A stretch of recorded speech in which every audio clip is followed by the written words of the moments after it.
I think the way that I see the Gulf economic and military interests in the Horn of Africa is sort of two parallel tracks. And initially, I think many of those interests were driven by the commercial side of things. So the UAE, for example, is a country that's really built its economy on shipping and transport and logistics. So from their perspective, ports in the Red Sea and the Horn of Africa just makes sense as a business opportunity. I think that commercial track in many ways started earlier and is sort of the baseline from which the political track proceeds, particularly since the conflict in Yemen has increased the strategic importance of the Red Sea corridor. That political aspect has been accelerated and is now of greater importance, I think, to the Gulf states. But again, we've seen as the Gulf states are taking a bigger role in particularly maritime security, there is a growing interest in basing in the Horn of Africa. So we see this, the UAE's operations in Aseb, Saudi Arabia having signed an agreement to open a base in Djibouti, potentially a Turkish military sea base in Suakin off the port of Sudan. I think because the U.S. has been less engaged, at least in a more assertive way than perhaps it has been at times in the past, the Gulf states see that there is something of a vacuum that needs to be filled.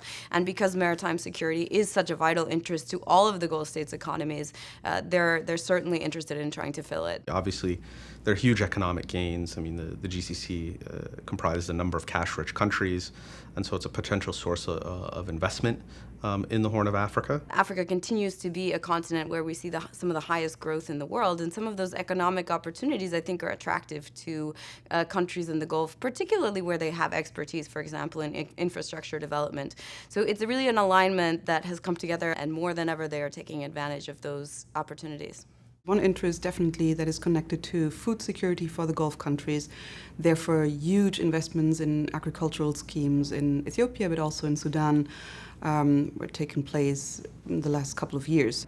I also think it's part of their political and national security strategies that you can build alliances that can help you build your military capabilities, ward off against external threats, perhaps resist pressures to politically liberalize, a whole range of things, right? So I think there are economic dividends here and political ones as well. I think what we've seen specifically on the case of the war in Yemen is that maybe the repercussions or the impact the war in Yemen has on the countries sending their troops, 16,000 troops are sent by Sudan, has implications on social and political dynamics in Sudan itself that were not foreseen, let's say, by the government of Sudan.